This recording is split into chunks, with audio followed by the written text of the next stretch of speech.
ಎಲ್ರಿಗೂ ನಮಸ್ಕಾರ. ಎಲ್ಲರೂ ತುಂಬ ದಿನದಿಂದ ಮಿನಿ ವ್ಲಾಗ್ ಅಂತ ತುಂಬಾ ಕೇಳ್ತಾ ಇದ್ದಿದ್ದರಿಂದ ಈ ವ್ಲಾಗ್ ನಿಮಗಾಗಿ. ಇವತ್ತು ಒಂದು ಸ್ಪೆಷಲ್ ಇದೆ, ಇದೇನು ಅಂತ ಆಮೇಲೆ ಹೇಳ್ತೀನಿ. ಅದಕ್ಕಿಂತ ಮುಂಚೆ ನಾನು ಮತ್ತು ಕುಟ್ಟಿ ಪಾಪ ಇಬ್ಬರೂ ಎಲ್ಲೋ ಹೊರಟಿದ್ದೀವಿ. ಎಲ್ಲಿಗೆ ಅಂದರೆ ಪಾಪದೊಂದು ರೆಗ್ಯುಲರ್ ಚೆಕಪ್ ಇತ್ತು, ಮುಗಿಸ್ಕೊಂಡು ಹಾಗೆ ನನ್ನ ಹಸ್ಬೆಂಡ್ ಮನೆಗೂ ಹೋಗಿ ಬರೋಣ ಅಂತ ರೆಡಿಯಾಗಿ ಜಿಮ್ ಅಂತ ಹೋಗ್ತಾ ಇದ್ದೀವಿ. ಹಾಗೆ ಒಂದೆರಡು ದಿನ ಇದ್ದು ಬರೋಣ ಅಂತಲೂ ಅಂದ್ಕೊಂಡಿದ್ದೀನಿ. ನೋಡೋಣ ಹೇಗಾಗುತ್ತೆ ಈ ದಿನ ಎಲ್ಲ ಅಂತ.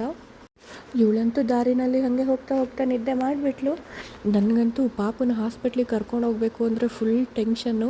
ಹಿಂದಿನ ದಿನದಿಂದನೇ ನಿದ್ದೆ ಬಂದಿರಲ್ಲ. ಏನಪ್ಪ ಹೇಳ್ತಾರೆ ಡಾಕ್ಟ್ರು, ಇನ್ಯಾವುದು ಹೊಸ ವಿಷಯ ಹೇಳ್ತಾರೆ ಅಂತ ತುಂಬಾ ಟೆನ್ಷನ್ ಆಗಿರುತ್ತೆ. ಆದರೆ ಸದ್ಯಕ್ಕೆ ಇವತ್ತಂತೂ ಏನೂ ಹೇಳಲಿಲ್ಲ ಡಾಕ್ಟ್ರು.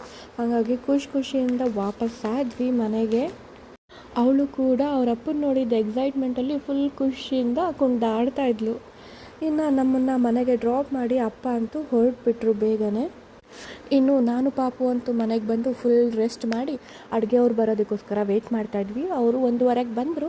ಬಂದು 1 ಅವರಲ್ಲಿ ಅಡುಗೆ ಮಾಡಿ ಕೊಟ್ಟರು. ಚೆನ್ನಾಗಿ ಮನೆಯವರೆಲ್ಲ ಊಟ ಮಾಡಿ ಮುಗಿಸಿ 5 ನಿಮಿಷ ಕೂತ್ಕೊಳ್ತಿದ್ದಂಗೆ ಪಾಪು ಎದ್ಲು. ಅವಳಂತೂ ಆಟಾಡೋದ್ರಲ್ಲಿ ಫುಲ್ ಬ್ಯುಸಿ ಆಗಿಬಿಟ್ಟಿದ್ಲು. ಹೊಸ್ದಾಗಿ ಬಂದಿರೋ ಅಡುಗೆಯವರಂತೂ ಅಡುಗೆ ಮನೆನ ತುಂಬ ನೀಟಾಗಿ ಇಟ್ಕೊಂಡಿದ್ರು. ಹಾಗಾಗಿ ನೋಡಿ ಫುಲ್ ಖುಷಿ ಆಯಿತು. ನಾನು ಪಾಪುಗೆ ಸೆರೆಲಾಕೆಲ್ಲ ರೆಡಿ ಮಾಡಿಕೊಂಡು ಕುಡ್ಸೋಣ ಅಂತ ರೆಡಿ ಮಾಡ್ಕೊಂಡಿದ್ದೆ. ಇಲ್ಲ, ಆ್ಯಕ್ಚುಲಿ ದೊಡ್ಡವಳು ಅಂದರೆ ಧರಣಿ ನಾನು ಇಲ್ದೇನೆ ಧಾತ್ರಿ ಇಲ್ದೇನೆ ಹೇಗೆ ಫೀಲ್ ಮಾಡ್ತಾಳೆ ಅಥವಾ ಧಾತ್ರಿ ಧರಣಿ ಇಲ್ದೇ ಹೇಗೆ ಫೀಲ್ ಮಾಡ್ತಾಳೆ ನೋಡೋಣ ಅಂತ ನಾವು ಇಬ್ಬರೂ ಸಪ್ರೇಟ್ ಮಾಡಿದ್ದೀವಿ. ಹೌದು, ಸೊ ಇಬ್ಬರು ಸಪ್ರೇಟಾಗಿ 2 ಡೇಸ್ ಇರಲಿದ್ದಾರೆ.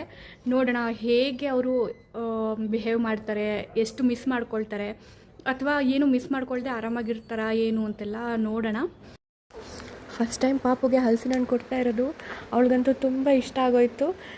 ತಿಂದ್ಬಿಟ್ಟು ಒಂದು 10 ನಿಮಿಷ ಆದಮೇಲೆ ಮತ್ತೆ ಹಾಗೆ ಚಪ್ಪರಿಸ್ತಾ ಕೂತಿದ್ದಾಳೆ. ಅವಳಿಗೆ ಟೇಸ್ಟ್ ಅಂತೂ ತುಂಬಾ ಇಷ್ಟ ಆಗಿದೆ ಅಂತ ಅಂದ್ಕೊಂಡಿದ್ದೀನಿ. ಹಣ್ಣು ತಿಂದು ಚೆನ್ನಾಗಿ ಆಟ ಆಡಿದ್ಲು. ಆಮೇಲೆ ಸಂಜೆ ಹಾಗೆ ಎಲ್ಲಾದರೂ ಸ್ವಲ್ಪ ಆಚೆ ಓಡಾಡ್ಕೊಂಬರೋಣ ಅಂತ ಹೊರಟ್ವಿ. ಚೆನ್ನಾಗಿ ರೆಡಿಯಾಗಿ ಕೂಡ ಆದ್ವಿ. ಫಸ್ಟಿಗೆ ಬಂದಿದ್ದು ನಮ್ಮ ಆಫೀಸ್ಗೆ. ಅದು ಮನೆಯಿಂದ ಹತ್ತಿರನೇ ಇದ್ದಿದ್ದರಿಂದ 2 ವೀಲರಲ್ಲೇ ಬಂದುಬಿಟ್ವಿ. ನಮ್ಮ ಪಾಪು ಆಫೀಸ್ಗೆ ಫಸ್ಟ್ ಟೈಮ್ ಬರ್ತಿರೋದ್ರಿಂದ ಆಫೀಸರು ಎಲ್ಲರಿಗೂ ಫುಲ್ ಖುಷಿ ಆಯಿತು. ಎಲ್ಲರೂ ಬಂದು ಮಾತಾಡಿಸಿ ಎತ್ಕೊಂಡು ಆಟ ಆಡಿಸಿದ್ರು. ಆಮೇಲೆ ಸ್ವಲ್ಪ ಚೇರ್ ಮೇಲೆ ಕೂರಿಸೋದಕ್ಕೂ ಕೂಡ ಟ್ರೈ ಮಾಡಿದ್ವಿ. ಆದರೆ ಅವಳು ಕೂತ್ಕೊಳ್ಳಿಲ್ಲ, ಜಾರ್ ಬಿದ್ದೋಗ್ತಾ ಇದ್ಲು. ಹಾಗೆ ಒಂದು 10 ಮಿನಿಟ್ಸ್ ಅಲ್ಲೇ ಟೈಮ್ ಪಾಸ್ ಮಾಡಿ ಅಲ್ಲಿಂದ ಹೊರಟಿದ್ದು ನಾವು ಡೈರೆಕ್ಟು ಅದಕ್ಕೆ ಮನೆಗೆ. ಅವರು ಕೂಡ ತುಂಬ ಮಿಸ್ ಮಾಡ್ಕೊಳ್ತಾಯಿದ್ರು ಅಂತ ಒಂದು ವಿಸಿಟ್ ಹಾಕಿ ಹೋಗೋಣ ಅಂತ ಹೊರಟ್ವಿ. ಕ್ಲೀನಾಗಿ ಅಲ್ಲೆಲ್ಲ ಮಾತಾಡಿಕೊಂಡು ಹರಟೆ ಹೊಡೆದು ಮನೆಗೆ ಬಂದ್ವಿ. ಇವತ್ತಿನ ದಿನ ಇಲ್ಲಿಗೆ ಮುಗಿಸ್ತಾ ಇದ್ದೀವಿ. ನೆಕ್ಸ್ಟ್ ನಾಳೆ